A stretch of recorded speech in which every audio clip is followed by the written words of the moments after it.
怕是都无法破防。不但攻击提升一倍，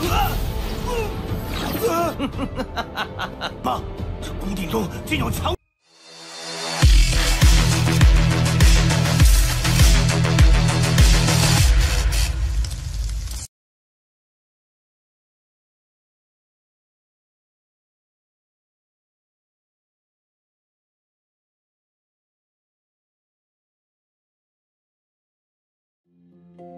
Halo semuanya, selamat datang di Ruang Sinema. Bagaimana kabar kalian semua? Semoga selalu sehat dan baik-baik saja. Sesuai jadwal, jadi pada hari ini kita akan kembali melanjutkan series Donghua Martial Master episode terbaru, yang mana ini adalah episode yang ke-536. Bagi yang baru bergabung dan series ini, kita sudah sediakan playlistnya. Jadi kalian bisa dengan mudah mencari di mana episode awal dari series ini. Sebelum kita mulai episode terbarunya, kita akan melihat dulu apa saja yang telah terjadi pada episode sebelumnya, tepatnya pada episode 535. Kemarin, Qingchen bisa melihat dengan jelas kalau Changwu telah berani melukai Xiao Qiansu. Ini pun tentu saja membuat Qingchen menjadi begitu marah dan berhasil menghancurkan kurungan yang dipasang olehnya. Qingchen meminta Qiansu untuk tetap berada di sini, sebab dia tidaklah bisa menunjukkan kekuatan di hadapan semua orang. Alhasil, Qingchen pun membawa Changwu menjauh dari sana. Kedua tetua ini berharap yang terbaik untuk Qingchen, karena bagaimanapun ia adalah talenta muda yang memiliki bakat hebat. Jadi akan sangat menyedihkan jika dia harus mati sia-sia. Kembali kepada Qingchen, yang mana dia telah memasang beberapa bendera formasi tanpa sepengetahuan Changwu. Pertarungan langsung saja terjadi di antara mereka, yang mana kali ini Qingchen sudah mulai serius dan langsung saja memberikan tekanan yang cukup menyulitkan bagi Changwu. Sampai-sampai harta yang dia miliki pun harus hancur. Sekarang kita akan melanjutkan episode terbarunya. Bacotan yang Changwu katakan tidaklah membuat Qingchen takut. Ia pun akan kembali memberikan serangan kepadanya. Tentu saja Changwu kembali panik, namun dia itu memiliki harga diri yang sangat tinggi. Jadi dia itu tidaklah ingin mengakui kekuatan Qingchen. Dia menjamin kalau serangannya itu tidaklah mampu menghabisi nyawanya. Serangan Qingchen pun telah berhasil dia tahan. Sekali lagi Changwu menyombongkan kekuatannya sebagai seorang Martial Emperor. Qingchen tidaklah peduli dan kembali melancarkan serangan kepadanya. Ia memaksa Changwu meningkatkan kekuatannya untuk bisa mementalkan giok penekan surga dan harus kembali menahan serangan Qingchen. Walaupun agak kelelahan, tapi dia itu berhasil bertahan hidup.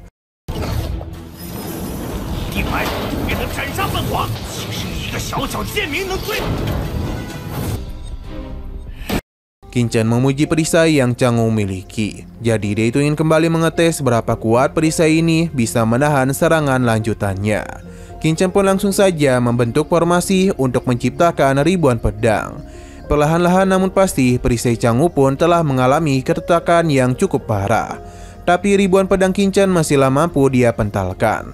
Sampai akhirnya sebuah serangan tidak terduga pun muncul dan berhasil melukai tubuh Changwu. Dan serangan sedekat itu telah membuat Changwu tidak bisa menggunakan perisainya. Ia pun hanya bisa terus-menerus melarikan diri saja dari serangan pedang Qingchen. Sampai akhirnya dia pun memangkas jarak untuk bisa menggunakan kembali perisainya.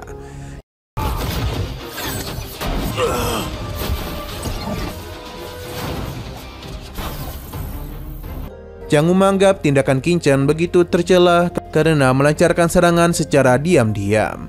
Ini pun telah membuat Changwu marah besar dan langsung saja menyiapkan sebuah formasi yang begitu besar untuk bisa meningkatkan kekuatannya. Ledakan kekuatan pun telah terjadi yang menyebabkan tubuh Changwu mengalami sedikit perubahan. Dengan tato-tato api miliknya, dia sepertinya telah menggunakan teknik rahasia dari Kekaisaran Xuan Yuan. Untuk Qingchen sendiri terlihat sama sekali tidaklah ketakutan. Ia dengan santuy menghindari setiap serangan yang telah Changwu lancarkan kepadanya. Ini memang sempat Qingchen tahan, tapi untuk serangan lanjutannya tidaklah bisa Qingchen tahan, yang membuat dia pun harus pergi menjauh dulu untuk bisa menghindari setiap serangan mendadak yang Changwu ciptakan.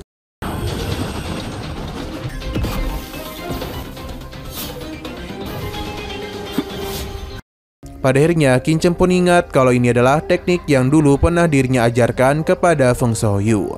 Ia tidak menduga akan bertemu kembali dengan teknik ciptaannya sendiri. Jiang Wu menjadi begitu senang melihat Qin Chen menderita. Ia memberikan pujian kepada kehebatan Qin Chen karena telah memaksanya menggunakan teknik rahasia Kekaisaran Xuan Yuan. Sebenarnya membutuhkan banyak hal untuk menggunakan teknik itu, karena dalam gitulah ia bisa menerima kekuatan sebesar ini. Atas apa yang telah terjadi, maka Jiang Wu berjanji Qin Chen akan membayar semua perbuatannya. Jiang Wu pun mulai melancarkan sebuah serangan yang dia percayai akan menghabisi nyawa Qin Chen. Namun sepertinya dia itu terlalu percaya diri, padahal teknik tersebut adalah ciptaan Qin Chen sendiri. Ia pun akan memperlihatkan bagaimana caranya untuk bisa mengatasi teknik rahasia itu. Jiang Wu tidaklah peduli dan langsung saja melancarkan serangan kepadanya. Tapi Qin Chen ini mampu dan mudah menghindarinya dan langsung melancarkan serangan petir kepadanya. Jiang Wu hanya tertawa saja sebab dengan jimat darahnya serangan Qin Chen seakan-akan tidak ada rasanya.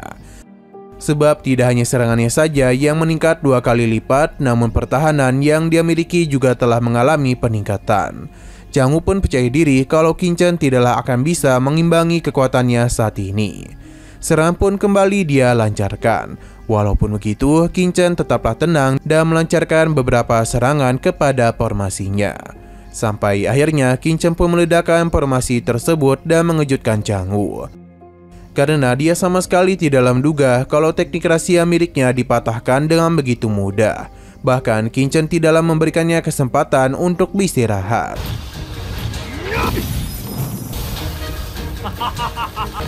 怕是都无法活法，不但攻击提升1倍， Jiang Wu menjadi bertanya-tanya bagaimana mungkin teknik rahasia itu malah melawan balik dirinya. Ia pun penasaran apa yang telah Qin Chen lakukan. Di sini Qin Chen kembali mengeluarkan giok menekan surganya untuk bisa melukai Jiang Wu. Tidak hanya itu saja, namun tungkunya juga telah dirinya keluarkan. Sayang sekali serangannya itu masih mampu ditahan oleh Jiang Wu. Ia pun penasaran mengapa ada begitu banyak harta yang Qin Chen miliki. Jiang Wu yang masih sombong mencoba untuk melawan, tapi dia itu terlalu lemah untuk bisa menang dari Qin Chen. Serangan barusan pun telah membuatnya terpental. Selain itu, luka dalam yang sebelumnya ia terima telah semakin parah. Terlihat kalau Jiang Wu itu ingin memakan sesuatu, tapi rantai Kulodao tidaklah membiarkan hal tersebut terjadi dan mencoba untuk menangkapnya. Hal ini berhasil dan membuat pil yang sebelumnya ingin Jiang Wu makan terlempar. Ia kembali dibuat terkejut karena di dalam harta Qin Chen berisikan sosok kuat. Dengan rantai ini, Jiang Wu pun sudah tidak bisa melakukan pergerakan apapun. Ia penasaran siapakah sosok kuat ini.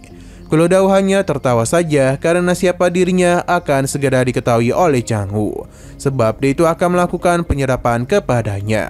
Awalnya Jiang Wu tidaklah tahu apa yang akan dia alami. Sampai akhirnya Qin Chen meminta Kulodao untuk tidak membuang waktu dan langsung saja menghukum Jiang Wu. 爸，这宫廷中竟有强，说不定你我，什么意思？ Nah, sayang sekali lagi seru-serunya episodenya pun harus bersambung dulu. Namun sebelum kita akhiri, seperti biasa kita akan melihat preview bagian selanjutnya. Entah bagaimana cara Jiang Wu dia ini berhasil lepas dan mencoba melarikan diri dari tempat tersebut. Akan tetapi ini tidaklah semudah yang dia kira. Sebab Qin Chen sudah meletakkan bendera formasi di sekitaran tempat tersebut. Jadi Jiang Wu tidak akan bisa pergi begitu saja. Rantai Kulodao pun telah berhasil menahannya dan membuat Jiang Wu kembali tidak bisa melawan. Qin Chen dan Kulodao pun hanya bisa tersenyum karena ini adalah akhir dari hidup Jiang Wu. 还不老实！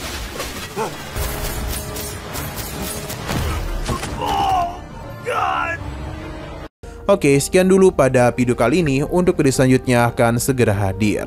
Jadi bagi kalian yang ingin mengikuti series ini, langsung saja klik subscribe dan aktifkan loncengnya. Terima kasih yang sudah menonton video sampai habis. Jika kalian suka pada video ini, klik like dan share ke teman-teman kalian tentang channel ini. Dan ditunggu aja kelanjutannya. Oke, sampai jumpa di video selanjutnya.